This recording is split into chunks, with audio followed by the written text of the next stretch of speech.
Vojenská služba je nejčestnější povinností každého občana našeho státu, co má mužské pohlaví a měří nejméně 150 cm. Tolik úřední spis. I mne povolali. Měřím 151 cm a jmenuji se Ivan. Mé názory na vojnu nebyly jednoznačné. Brožurky sice tvrdily, že vojna je největší blaho pro mladého muže a svírat pušku milenku dá organismu pocítit větší slasti než pochybné známosti zavraty činžovních domů, ale na druhé straně nápisy vojáků na záchodcích předních pražských lokálů tvrdili opak. Také kamarádi, kteří přišli za 2 až 3 roky z vojny, neplýtvali slovy chvály. Když jsem zelené sukno bránil slovy z příruček, bili mě a křičeli cosi maďarsky. Hezký obrázek, který jsem si o vojně vytvořil, pokazil i rotmistr Rudolf Nusle, náš soused. I když jsem se snažil mít ho rád, musím přiznat, že ho vojenská služba poznamenala. Výložky neodložil ani ve vaně a vyznamenání si přilepoval leukoplastí na nahou hruď. Ze zásady odmítal pít mléko, neboť se mu zdálo málo zelené. Rotmistr Nusle vůbec rozeznával kvalitu podle barev. Kdo byl zelený, byl dobrý, kdo měl jinou barvu, byl lump. My jsme měli protekci, neboť se jmenujeme Zelenkovi. Za to lékárník Černý z 2. patra nacházel často před svým prahem rozbušky, 2krát pak pod rohoškou minu. Jinak si soudruh Nusle počínal jako správný voják. Na Štěpána rozehnal koledníky útokem na bodák, v pokoji měl zákop, kde přijímal hosty a po uzavření domu si otvíral dveře granátem. Do schodů se pohyboval pouze přískoky. Ve volných chvílích shromáždil rodinu a promítal zpomaleně válečné filmy a vrhé se co chvíli k plátnu ukazoval nabíračkou chyby vojevůdců. Přes tuto úpornou snahu nebyl však již 10 let povyšován a proto zatrpkl a snažil se sestavit vlastní armádu. Sledování všech těchto momentů a postřehů snad způsobilo, že jsem se na vojnu příliš netěšil. Kromě toho jsem byl ženat a musel jsem se starat o početnou rodinu. Snažil jsem se spíše této čestné povinnosti uniknout, ale marně. 1. října, oblečen v tepláky, s malým balíčkem jídla pod paží, doprovázen svojí družkou Anou, 5 nevlastními a 3 vlastními dětmi, jsem se vydal na nádraží. Anna brečela. Vlastní děti se rvaly s nevlastními. Byl jsem trochu nesvůj. Zejména mě rozčilovalo, že občané mě zřejmě považovali za kočovníka a dívali se na mne soucitným okem. Co chvíli někdo přistoupil a žádal, abych mu nabrousil nůžky. Nevlastní děti využívali dobroty těchto soudruhů a začali žebrat.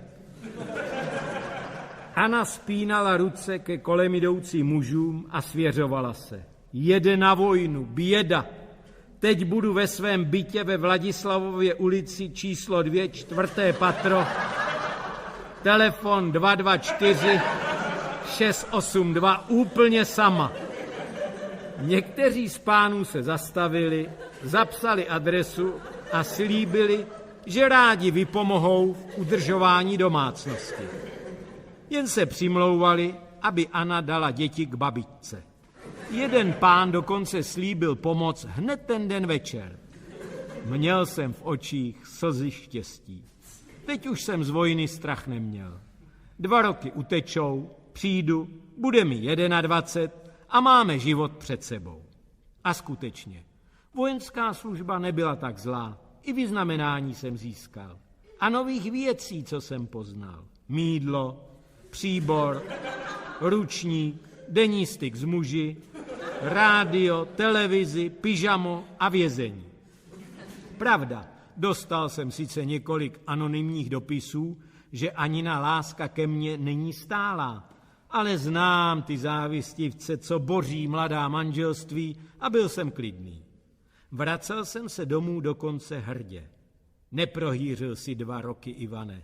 Jsi silnější a hru ti zdobí fučíkův odznak a z nakradených dek ošatíš rodinu. A pak přišla ta chvíle. Zazvonil jsem u dveří svého bytu. Dlouho mi nikdo neotvíral. Bušil jsem tedy a i kopan se přidal.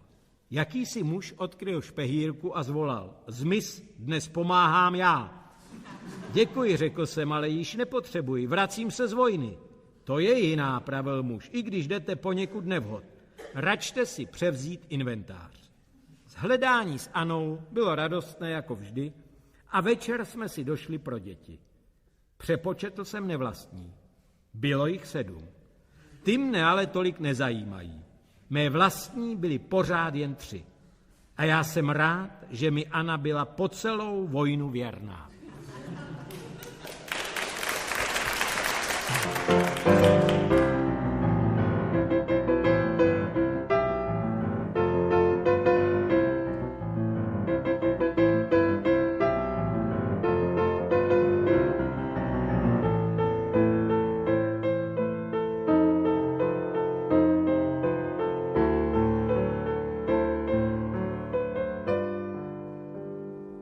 Moje pomoc zemědělcům.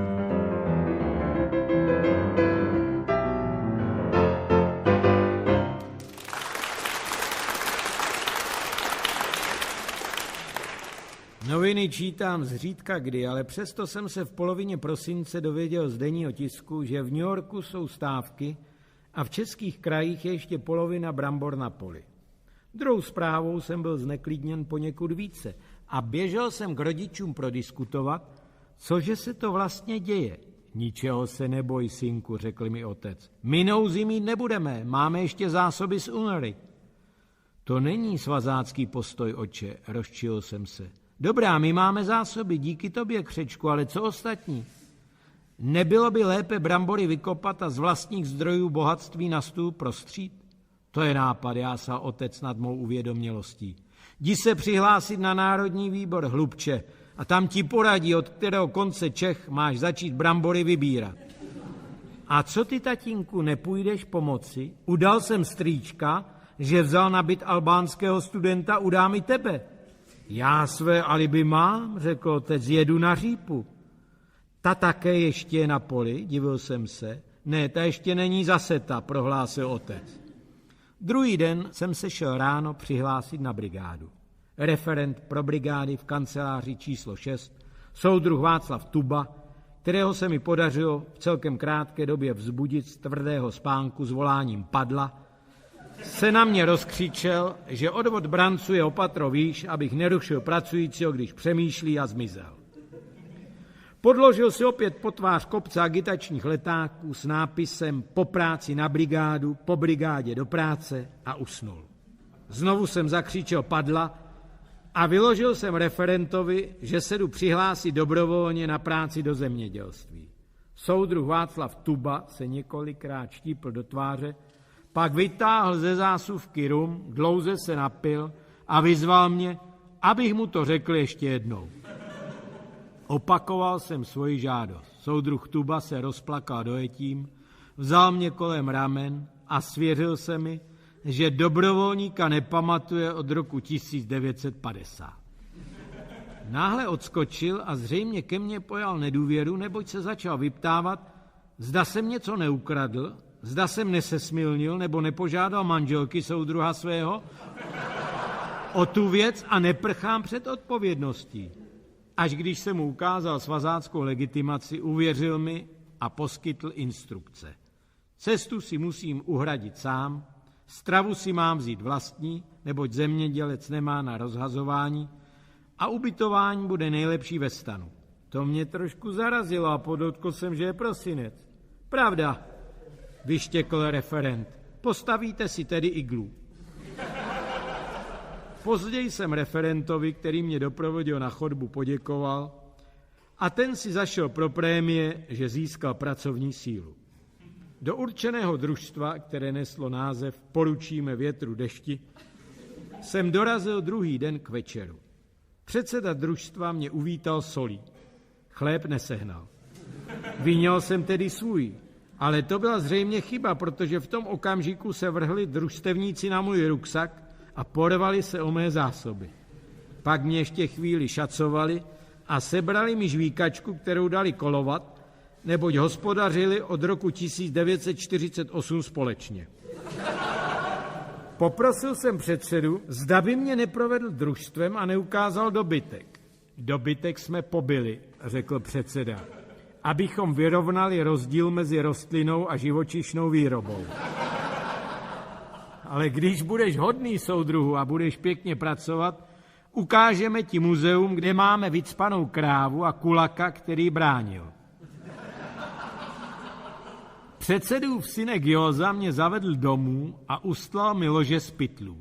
Ráno jsem se probudil časně a chtěl jsem jít pracovat, ale dědeček, který poklízel ve světnici a vařil k snídani vodu, mi řekl, že předseda a družstevníci ještě nepřišli z hospody.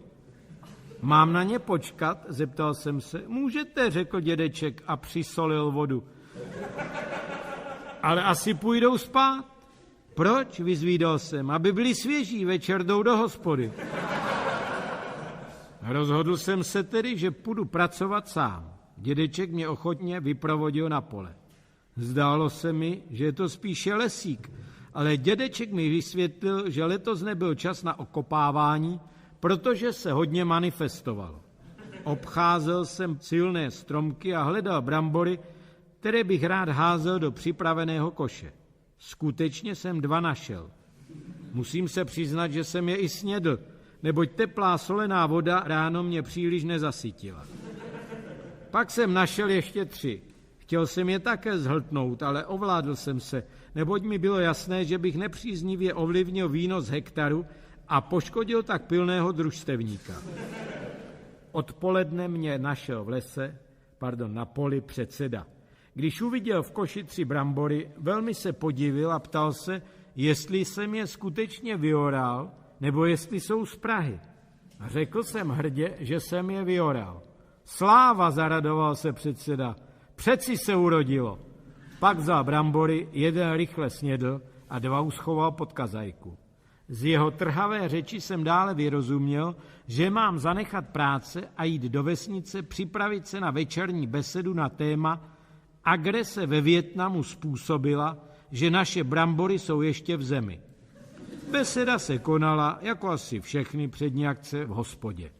Na čelní stěně lokálu byla mapa obou polokoulí a na výčepu v nálevně byla cedulka s nápisem: Pivo se dnes podává až po Vietnamu a Američanům nenaléváme. Sál byl naplněn k prasknutí. Později jsem pochopil, proč. Po besedě se druhý den nikdy nepracovalo, protože diskuse se protáhla vždycky do rána. Přesně v 8 hodin pronesl předseda úvodní slovo, ve které mezi řečí připomněl, že v Jižní Koreji je bída a ukazovátko přitlačoval na mapu v místech, kde leží Kongo. V tu chvíli všichni družstevníci vstali a zakřičeli nikdy. Pak přišel hlavní referát, který přednesl soudruh tajemník. V politice se příliš nevyznám, ale přesto mě zarazilo, když tvrdil, že Vietnam leží v Austrálii a brojil proti Šanghajškovi, který útočí a pobíjí klokany. Přes tyto své rázné názory je nutno říci, že měl úspěch. Co chvíli se ozývaly výkřiky jako pryč agresoři, ať je Jan Žižka, za vyšší výnosy, hamba a podobně. Tajemník ještě pronesl několik nesouvislých vět. Zdůraznil, že je dadaista a proto nikdy nechodí do kostela. Pak ukázal rychle několik míst na mapě a požádal nás, abychom mu dovolili ukončit referát slovy Jana z Husy. Dovolili jsme mu to a on zvolal: do roka a do dne zúčtujeme spolu. A začal tleskat. Sál se přidal, všichni vstali a zaspívali píseň Bohatá je úroda. Poté otevřel předseda diskuzi slovy: soudruzi, já myslím, že soudruh tajemník dal podněty a můžeme začít pomlouvat. Několik družstevníků se přihlásilo a rychle zdůraznilo, že jsou se vším manifestační. Traktorista obce požádal předsedu, aby dal hlasovat o tom, jestli se může čepovat pivo. Hlasování dopadlo jednomyslně. Diskuze tak dostala rychlejší spád. Několik občanů uzavřelo závazek, že nikdy nenavštíví Ameriku. Několikrát se ještě hlasovalo, ale nikdy jsem nepochopil proč. Nejvíce na hlasování doplatil správce sýpky Sisel. V opilosti hlasoval proti a družstevníci ho málem pošlapali a vynadali mu oportunistů. V tom předseda zaklepal botou na stůl a zjednal si klid. Hmátl pod kazajku, vylovil 2 brambory. Sálem to zašumělo a ozývaly se vzdechy. Brambory, zemáky, erteple. Předseda volal. Soudruzi, na našem poli se urodilo, brigádník to našel. V tu ránu se všichni družstevníci vymrštili, opilci vystřízlivěli a všichni se vrhli na pole do brázd. A já odjel s klidným vědomím, že jsem naučil zemědělce práci a své poslání jsem splnil.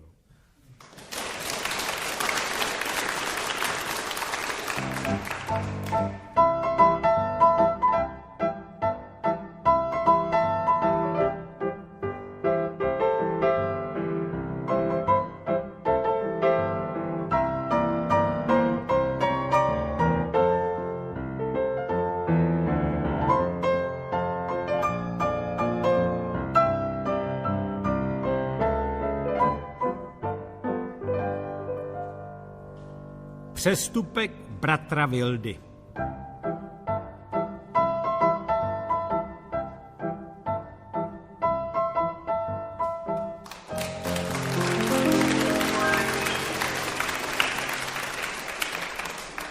Jednou, když jsem si četl ve známé stati o elektrifikaci, zhaslo u nás náhle světlo.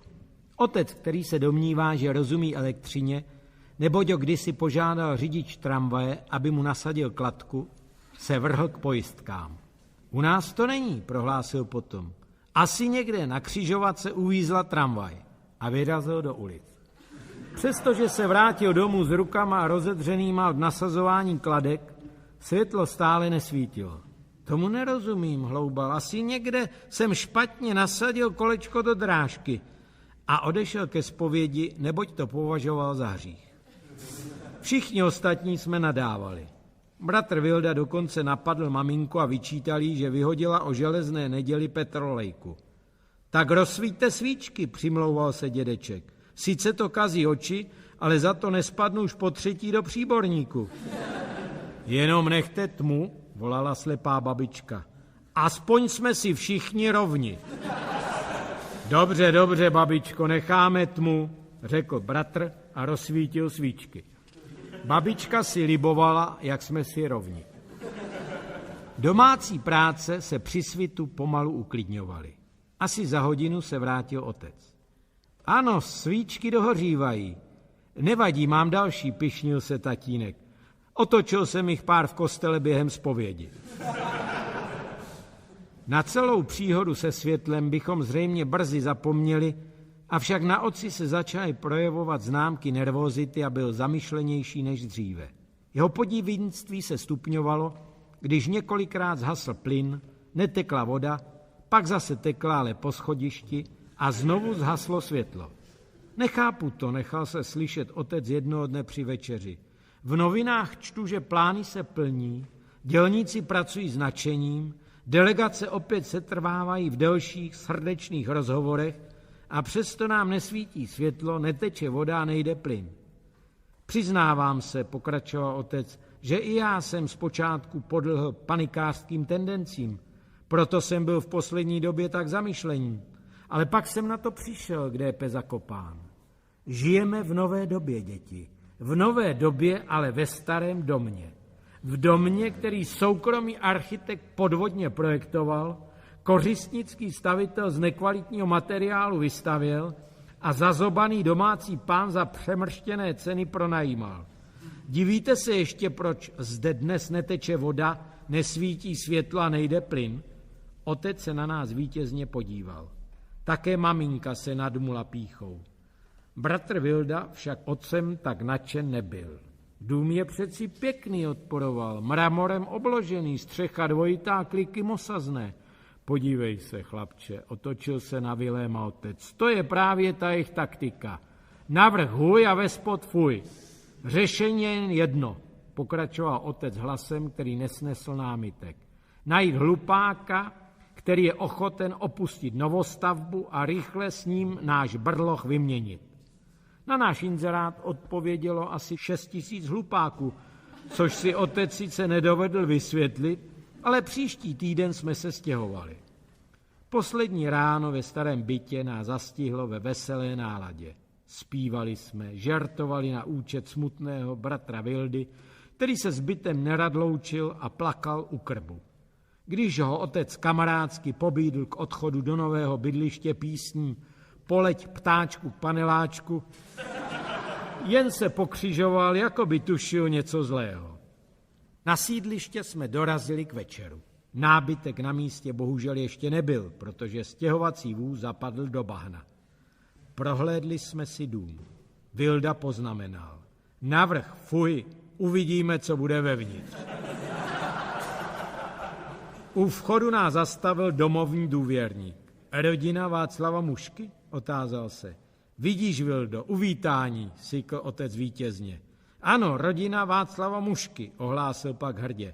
Můžete s námi kdykoliv počítat na brigádu. No dobře, pane Muška, dobře, ale se sliby pomalu, hučel důvěrník. Zatím budete mít dost práce doma. Zrovna ve vašem patře spadla příčka a je třeba vyměnit podlahy. Jo, proč jsem vás zastavil, pokračoval ten muž. Natočte si tady u cisterny vodu. Bagr utrhl potrubí. Beze slova jsme vyšli do 4. patra. Babičku jsme nesli, výtah nejel. Po běžné prohlídce bytu Vilda otce zabil. Bude sedět. Alespoň má na rozdíl od nás kde bydlet.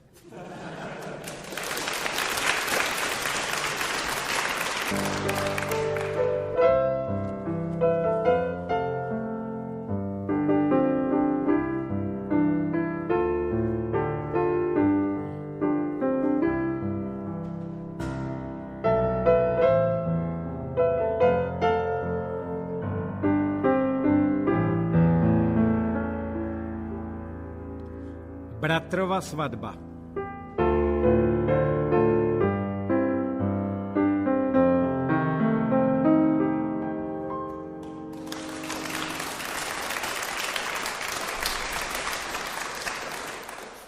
Je to už tak na světě zařízeno, že muži krásného zevnějšku mají 100% úspěch u žen. Krasavcům ženy nadbíhají, dávají jim peníze, dary, duše i těla. Také můj bratr patřil od malička k pohlednější sortě mužů. Na kterou ženu pohlédl, tu měl. Už kojná mu dávala mnohem více mléka než mě. Později pak na pískovišti byl neustále obklopen holčičkami, které mu nabízeli kyblíček a radili mu, kde je nejčistší písek a v kterém kině promítají nové kreslené filmy. Tak bratr rostl hýčkán ženami. Ani v tramvaji, kde vykonávala službu dáma, nemusel vytahovat drobné. Naopak mu průvodčí uvolnila nejlepší místo a invalida dopadl tvrdě na dlažbu mezi kolejemi. Feminizace školství zajistila pak bratrovi vyznamenání.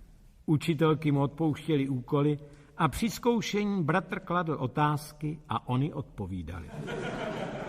Pamatuji si, že ruštinářka mu dala 1 i za takovou odpověď, že Puškin byl carský výrobce zbraní a dobře mu tak, že ho Trockij dal popravit. A tak bratr dospěl. Byl to ženich k pohledání, vždy pečlivě navoněn, knírek uhlazen voskem, pumpky spuštěny svádivě ke kotníkům, rádiovku stočenou koketně nad uši a bosé nohy pravidelně pleskající o asfalt. Matky vystrkovaly dcery z oken a snažili se upoutat pozornost ke svým příbytkům. To by byla partie, vzdychali. Představte si ho v botách. Skutečně takové úspěchy u žen neměl snad ani Casanova. A což teprve na plovárně, když bratr svlékl módní Hubertus a obnažil tělo místy vytrénované sportem. Na slunci se teprve zalesklo v plné kráse jeho tetování, malebně rozprostřené po celé horní polovině jeho těla. A věru měl se čím chlubit. Na levé paži chystal se k výpadu Spartacus, na hrudi pak manifestovali dělníci z Kolben Daněk v počtu 68 figur. Záda obsadili družstevníci z Javorné, jásající nad novým kombajnem.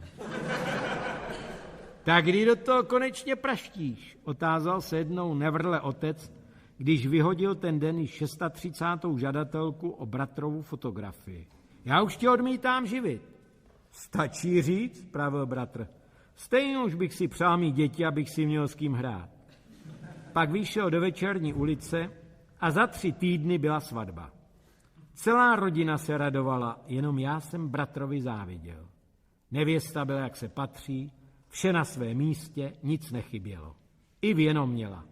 A já, přestože jsem byl starší a solidní pílí se dopracoval hodnosti strážmistra a slušivá uniforma zdobila moji postavu, nemohl jsem najít nevěsty, přestože všechny denní listy otiskovaly až 5krát v týdnu můj inzerát. Reprezentativní elegant v uniformě z jemné příze s pistolí hledá ženu podobné povahy. Značka k vidění denně na křižovatce u anděla. Tu otec přilil olej do ohně. A co ty, Sašo, nebudou 2 svatby naraz? Vstal jsem, nasadil čepici se štítkem a zvolal. Budou, ale až já budu chtít. Však já vám ty radovánky překazím. A pak přišel svatební den. Hvízdé si pochod hradní stráže, oblékl jsem si slavnostní uniformu a vyšel na svou křižovatku. Čekal jsem jak pytlák na vysokou. Má chvíle přišla. Kolem 9. se objevily před křižovatkou svatební taxíky. Bratr, řekl jsem si, hodně štěstí. A hodil jsem tam červenou a odešel na svačinku. Jedním okem jsem pozoroval, neporušil-li někdo příkaz barvy. Jeden taxikář se o to pokusil. Stálo ho to 20 korun a dál nejel. Tchyně šla pěšky. Za ní běžel tchán. Zaplatil 50 korun za urážku úřední osoby. Ostatní během půl hodinky vycouvali, ale to už mi nevadilo. Zadaná půl hodina na staroměstské radnici uplynula. Svatebčané stáli sklesle pod orlojem. To už jsem šel jako by nic zase kolem. Kontrola občanek, zvolal jsem důrazně. Občanky byly bohužel v pořádku. Šel jsem na to tedy z jiného konce. Rozejděte se, netvořte mi tady hloučky. Rodiny začaly mručet. Dost šuškandy, rozkázal jsem a vytáhl pistoli. Bratr po mně skočil. Na to jsem ovšem čekal. Cvakl zámek a brácha byl zatčen. Půl roku si posedí v chládku. Napadl spravedlnost. A já mám dost času, abych se mezi tím pořádně koukl po holkách. Jak jsem řekl, svatba bude v jeden den.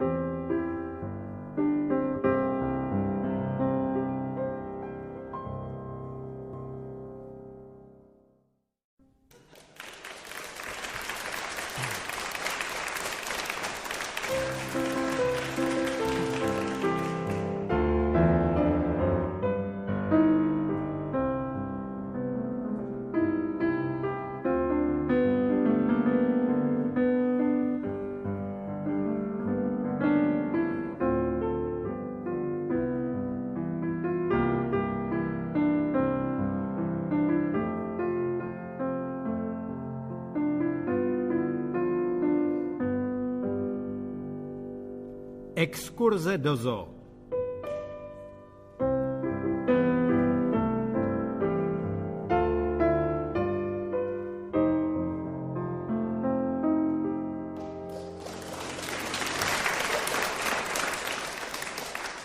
V naší třídě byla nejoblíbenějším předmětem biologie.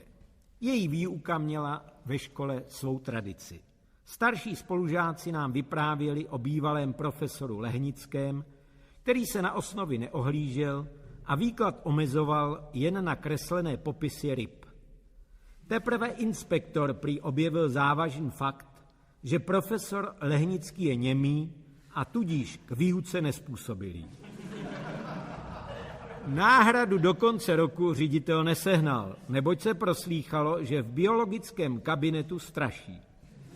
Suploval tedy školník Vaňkát, který byl znám jako milovník přírody a choval na školní zahradě králíky v 6 kocích. Měli jsme jej také rádi. Učením nás nezatěžoval. Přišel do třídy, otevřel přípravy a četl. Téma hodiny králíky. Cíl nakrmit je. Pak přípravy zavřel, seřadil nás a dodal. To byste, kluci, nevěřili, co ty potvory sežerou. Známky pak dával z hlavy podle váhy nůše. Kdo přinesl trávu povadlou, dostal poznámku, že je drzý. Nejlepší známky z biologie nosil domů šplhoun Brumlík, který dokázal za hodinu natrhat nůši 4 lístků a ještě vyčistit kotce a bobky srovnat na hnůj podle velikosti. Po prázdninách, právě když jsme si chystali nůše na biologii a šplhoun Brumlík se vytasil s novým srpem, vešel do třídy místo školníka zcela nový pedagog a řekl: Jsem doktor Zelí a vy jste moji žáci. Opakujte to po mně. Doktor Zelí byl možná učený pán, ale kázeň ve třídě neudržel. Co chvíli se ozývaly výkřiky. Pozor, Zelí, zajíc! Nazdar, košťále! A jiné. Vrchol drzosti si dovolil repetent Pelnář, který v sobotu pozval pana doktora na nedělní oběd, řka, že mají vepřovou s knedlíkem a maminka marně schání přílohu. Zelí smutně pokýval hlavou. Pochopil jsem tvůj špatný vtip, chlapče. V neděli budete na výletě a já bych jako hlupá klepal na dveře. Jsem chytřejší, než si myslíš. Při 1 hodině biologie jsme tak hlučeli, že vtrhl do třídy ředitel a pravil ironicky. Pardon, doktore, nevěděl jsem, že přednášíte. Zdálo se mi, jako by se tu válcoval plech. Tehdy se poprvé Zelí rozuřil. Vy nehodní chlapci, zašeptal. Za trest vám dnes neprozradím již nic nového o Ježkovi. Nezapomenutelným zážitkem školního života byla pak návštěva zoologické zahrady. Již týden před stanoveným datem výpravy sršel Zelí vtipem a dobrou náladou. To uvidíte, co je na světě zvířat, holedbal se, a každé jiné. Jen o jedno vás prosím, děti moje takřka vlastní, nekrmte zvěře. Všichni jsme to svorně slíbili. Jenom Pelnář povstal a řekl pevným hlasem. Já budu krmit hrocha, líbí se mi, že je špinavej. O tebe strach nemám, Pelnáři, zasmál se Zelí. Ty jsi lakomý, jak tě znám, o tebe zvěř z kývu neuvidí. Pelnář si sedl a huhňal výhrůžně. Uvidíme, hlávko. V pondělí ráno jsme se sešli na nádraží v 7:00. Pelnář přišel v 7:05, neboť vláčel za pomoci svého děda velký tlumok laskomin pro hrocha. V 7:15 odjel vlak bez nás a v 7:32 přiběhl uřícený profesor Zelí. Promiňte, chlapci, ale nemohl jsem najít nádraží. Omlouval se pokorně, ale hned na to vykřikl. Pelnáři, okamžitě nech to žrádlo pro hrocha doma. Repetent drze tvrdil, že veze chudé, neduživé tetě do Prahy výslužku, což mu děda bázlivě potvrzoval. Zelí se upokojil. Pak přiložil ucho na koleje a pravil. V 9:48 jede další vlak. A skutečně přesně v 9:48 stál vlak před námi. Sice nákladní, ale stál. Cesta na Uhlí ubíhala klidně až na to, že Zelí občas vypadl z vagónu, když si prohlížel krajinu. Konečně jsme stanuli před zoologickou zahradou. Prosím slevu, žádal profesor. Nedělejte nám ze zoo holubník, pane mistr, obořil se vrátný. Horničtí učni jsou hlášeni až na čtvrtek. Učitel zrudl. Jsem doktor Zelí a toto je 11letka Spišel a chci slevu. Já tvrdím, že z vás padá mour a umažete nám zvěř. Trval na svém vrátný. Proto zaplatíte plnou cenu. Profesor odvedl vrátného stranou.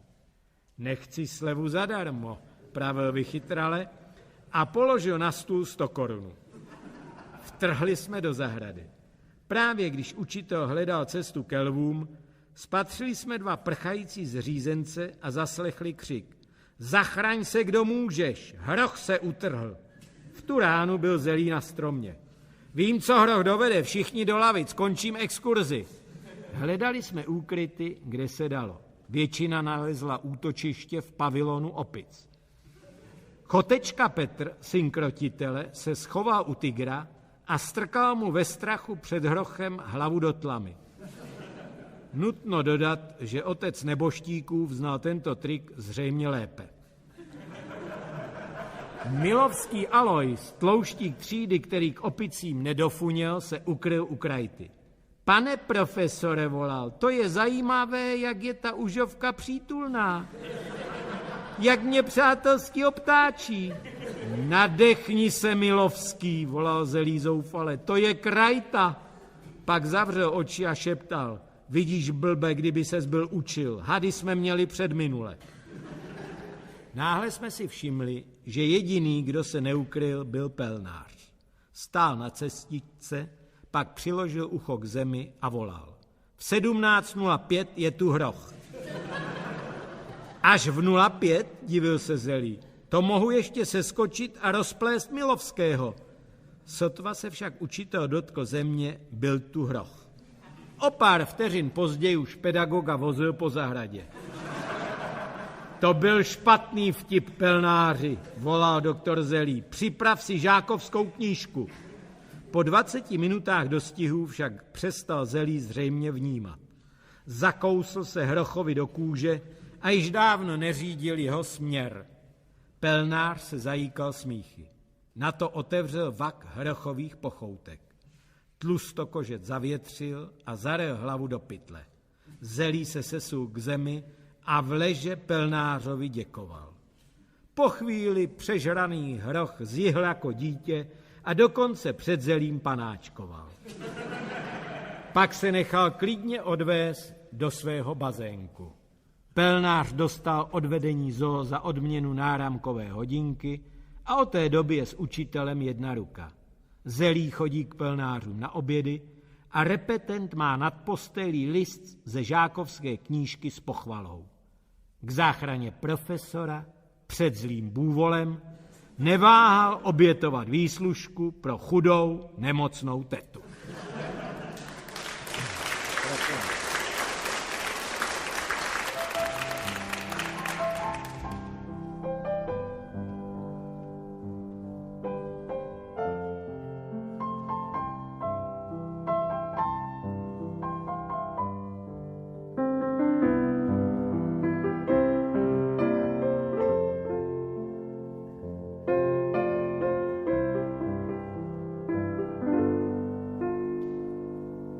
Jak jsme potírali nemravnost.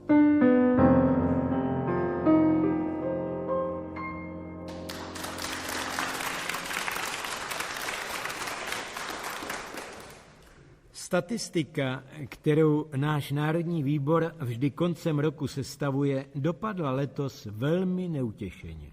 V obci, která má 540 čísel, došlo k 256 rozvodům. Pravda, populace stoupla, ale z narozených dětí bylo 98 nemanželských. Nálezinec byl přeplněn a obecní nevěstka Loisis, populární mezi Spodinou svými mravnostními delikty před první světovou válkou a nyní zaměstnaná v domě služeb, měla stále nabito. Pornografická albíčka, která pokoutně rozšiřoval fotograf Nohejl, šla z ruky do ruky, podobně jako zastánkyně moderních mravů svazačka Květa. pojem panenství se udržoval pouze v pohádce o červené karkulce. Hodinový hotel u Světce byl zaplněn více než agitační středisko v listopadu a vývězky plaveckého oddílu Dynamo Čochtan zaplnili rekordmanky v monokinách. Veškeré akce podnikané pro zvýšení mravnosti obce dočkaly se neúspěchu. Přednášku profesora Vaňka o zdrženlivosti navštívilo 6 80letých stařenek a impotentní kovář Baruch, zatímco v přeplněné kůlně kulaka Brůny sklízela ovace striptýzová tanečnice Mimi. Také toulavý mnich misionář Ondřej neobrátil naše občany na spořádanou cestu, jak si předsevzal. Příliš brzy podlehl půvabům Lojzis a vybaven jejími portréty odjel za řeku Ipel hlásat volnou lásku. Obecním starším však tato spoušť nedala spát. Jak hluboko jsme klesli, rozlobil se na schůzi tajemník Vřes, ať sám nebyl bez hříšku. Vědělo se o něm, že nadšeným propagátorem hry vadí nevadí a nikdy mu nevadilo. Sodoma a Gomora byly proti naší obci klášterem.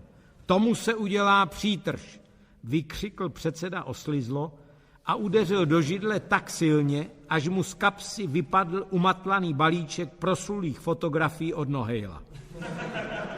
Zrudl a začal situaci zachraňovat. Toto jsem dnes našel u Lojzis, teda v Konzumu. Veřejně tu špínu spálím. Vrhl pruce snímky do kamen a začal plakat. Škoda toho materiálu. Jaké krásné snímky z brigád dali se za něj pořídit. Neníž pravda, soudruzi? Všichni souhlasili, i když neradi.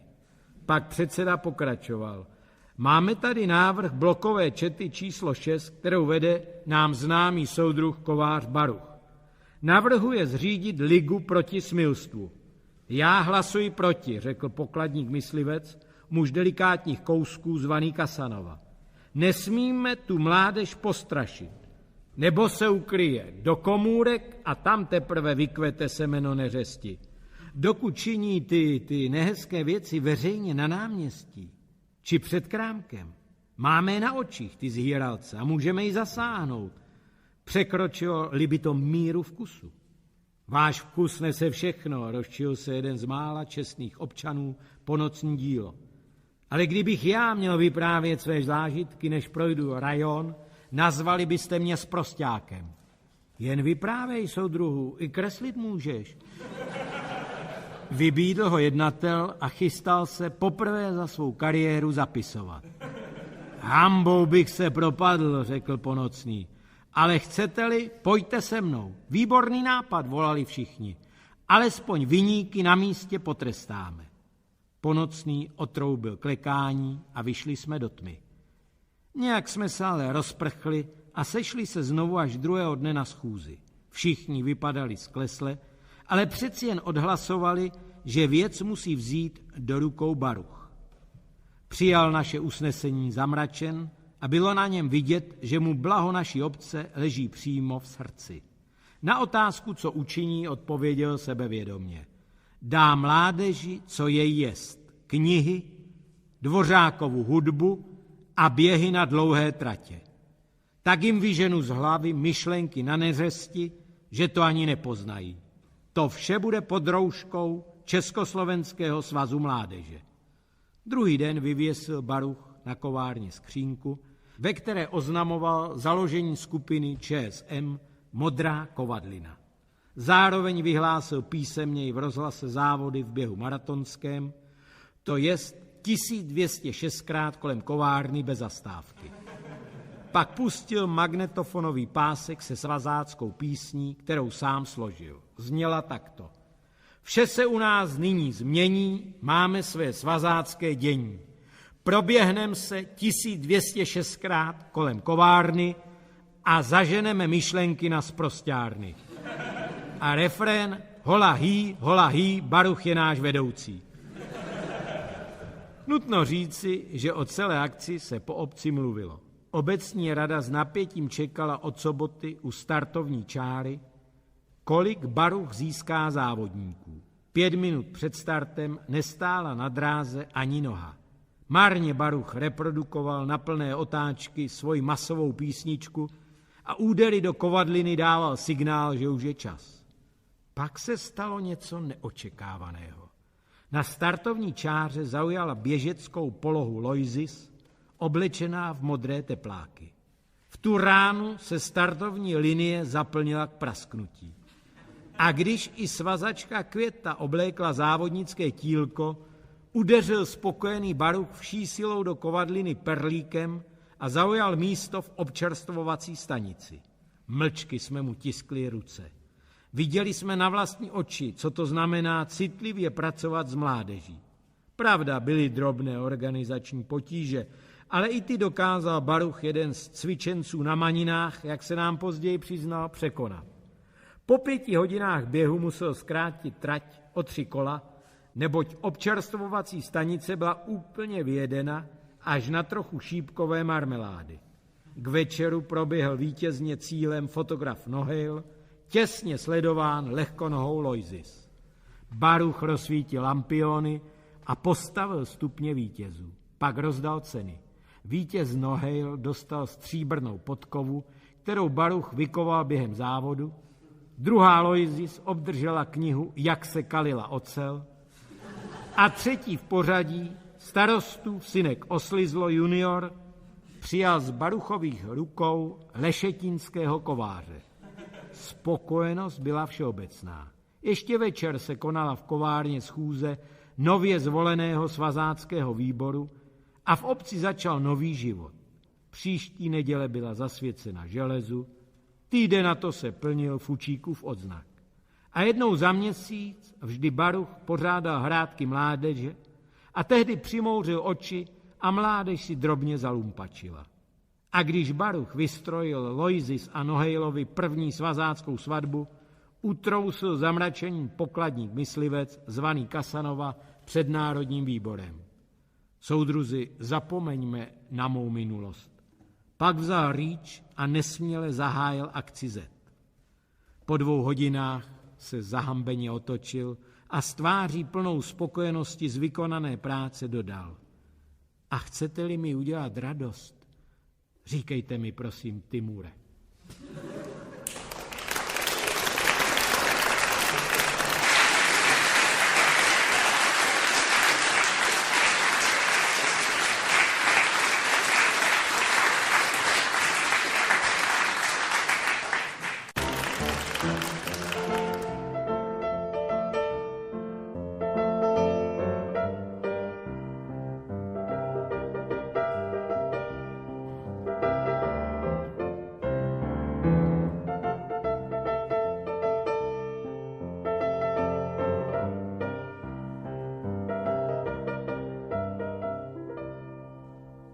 Návštěva cirkusu.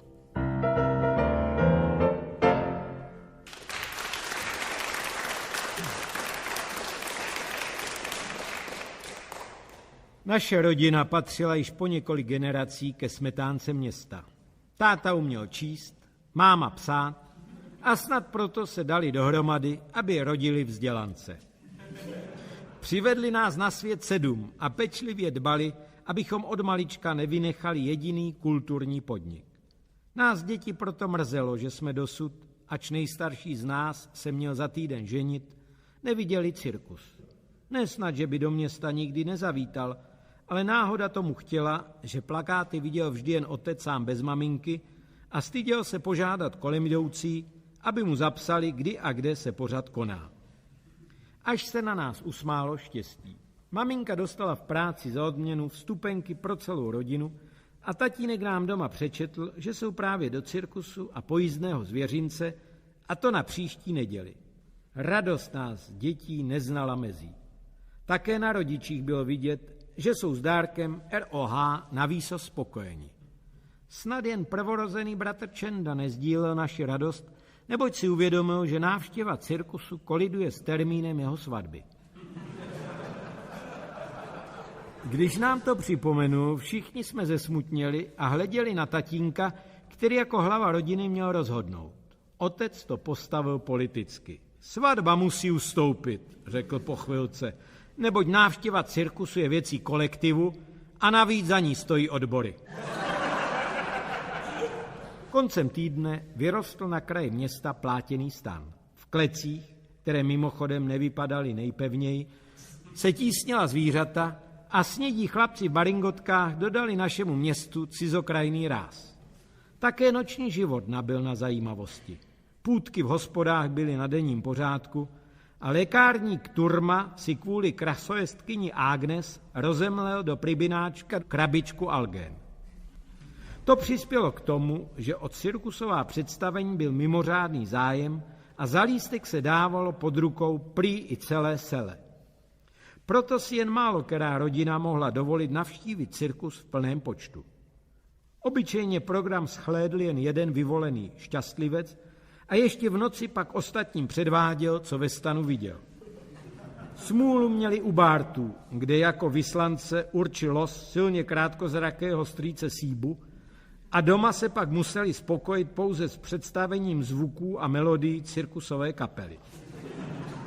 Ještě hůře dopadli Fulínovi, i když zprvu jim bylo hej a vzbuzovali závist. K návštěvě představení vybrali bez losování otce, nadaného vypravěče a artistu amatéra, jehož v mládí proslavil trik zvaný chobotnice. Občan Fulín totiž sedě na polštářku dovedl rozkmitat naráz všechny své údy do tak závratných vibrací, že skutečně připomínal mořskou obludu a nikdo nebyl z toho spočítat, kolik má ten člověk vlastně končetin. Fulínovi si tedy mohli být jisti, že jejich delegát nejen představení věrně popíše, ale leckéré to číslo i precizně napodobí. Šli ve své píše tak daleko, že dokonce v okolí svého bydliště prodávali vstupenky na cirkusové show z druhé ruky, které se mělo konat u nich v bytě. Akce jim však nevyšla a s hanbou vraceli vstupné. Uskutečnili sice slibované představení svého otce, ale během něho vyšlo najevo, že Fulín nejenže v cirkusu hned na začátku zhorka usnul a nic si nepamatoval, ale navíc mu přepadla ve spánku do manéže ruka a lev mu ji ukousl, na což přišel až doma, když chtěl situaci zachraňovat trikem z mládí, to jest chobotnicí. U nás se nic takového stát nemohlo. Šli jsme do cirkusu pěkně všichni a mezi svými těly propašovali do stanu i bratrovu nevěstu a 2 svědky. I když jsme byli v lóži trochu na mačkání a tlustý svědek musel vzít svého tenčího kolegu na klín, netrpělivě jsme vyčkávali začátek představení. Zazněl úvodní pochod. Kapela sice nebyla z nejpočetnějších, ale oba muzikanti, harmonikář a houslista, dělali, co mohli. Manéž se pak zaplnila artisty. 5 tornádos do ní vběhlo tak rychle, až oci ulétl klobouk. Tento náhodný trik sklidil nečekaný potlesk a tatík se musel děkovat. Skutečně ani nám nemohl vymluvit, že není z tornádos smluven. Nevěsta se dokonce urazila, že ve svatební den dělá tchán v cirkuse šaška. Mezitím už varietní umělci pochopili, do jakého místa stanu mohou soustředit svůj a v které lóži mají hledat dobrovolníky. Otcova příhoda s kloboukem zkrátka vtáhla naši rodinu do víru představení. Potřebuji holohlavého pána, zvolal z manéže kouzelník, jen tak těkl okem po stanu a pak zaparkoval pohledem do naší lóže. No třeba vy, občané, vedle toho umělce s kloboukem. Vyzvaným byl děda. Nastalo trapné ticho, alespoň v naší rodině. Jinak tribuny řvaly smíchem. Děda se stoupil jako hypnotizován na kouzelnický praktikábl. Nikdo z rodiny nevěděl, že toho má dědeček tolik v kapsách. Postupně mu z nich kouzelník vytáhl myš, vajíčko, růži, kombiné, 20 svázaných šátků, králíka a z nosu holuba. Kouzelníkovi se v dědovi zřejmě zalíbilo a předvedl s ním ještě celou škálu triků. Hanbou jsme se propadali, když si zakladatel rodu sedl opět mezi nás, mokrý a s natrženým sakem. Číslo skončilo a hudba hrála valčík. Zdálo se, že na naši rodinu konečně hlediště zapomnělo. V tom se děda začal vrtět a jezdit si rukama po těle. Pak se vymrštil a do pauzy zařval. Vzal mi peněženku a hodinky. Takové davové nadšení jsem v životě neslyšel. Také dědáč skutečně bez peněz a hodinek se musel děkovat, nehledě k tomu, že několik dětí si k němu přiběhlo pro podpis, čímž děda přišel na to, že mu kouzelník ukradl i plnicí pero. Bratr s nevěstou se znechuceně zvedli a razili si cestu ven. Byla to jejich chyba chtít odejít v naprostém tichu, když vzduch rozechvíval jen údery lasa, král prérie, velký Bill. Přitáhl si oba snoubence, sevřené do smyčky provazu až k sobě. Dav šílel.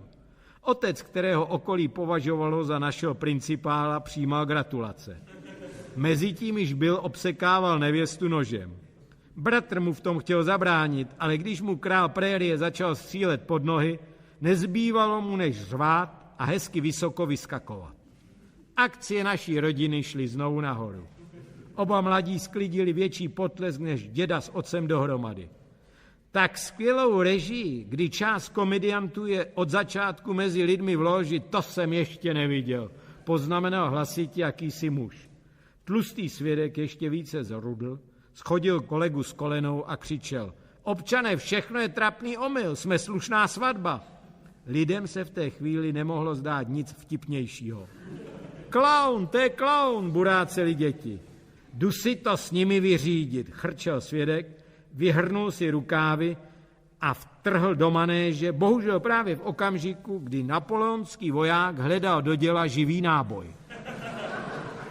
A tak byl zachránce naší cti vystřelen do koše zavěšeného u stropu.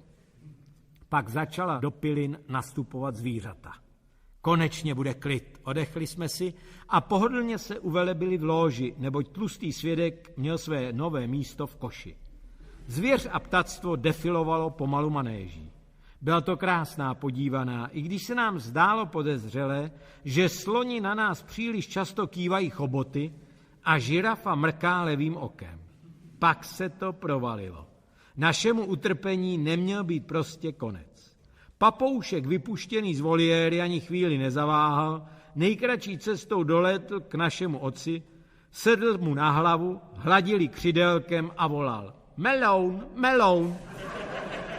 Snad proto při krotitelově výkřiku, kdo vloží lvovi hlavu do tlamy, prořízl otec stanovou celtu a ještě s papouškem na hlavě vyrazil do tmy. A my všichni opřekot za ním. Kdo tedy tenkrát vložil hlavu do tlamy lva, nevíme. Ale jelikož tlustý svědek se od té doby už u nás neukázal, kdo ví?